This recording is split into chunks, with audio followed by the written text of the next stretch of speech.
एक दिन जंगल में एक चमकता हुआ आईना कहीं से आ गिरा। जानवरों ने पहले कभी आईना नहीं देखा था। सब हैरान होकर उसे देखने लगे।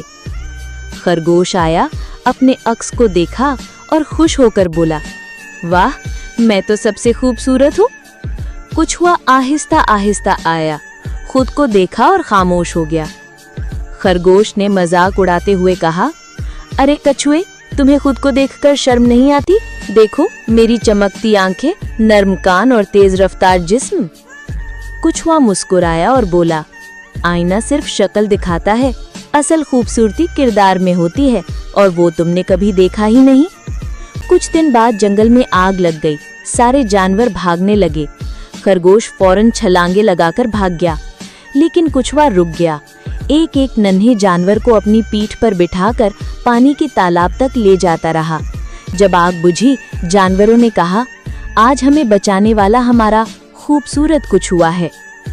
खरगोश शर्मिंदा खड़ा रहा और उसने पहली बार आईने के बजाय दिल में झांका।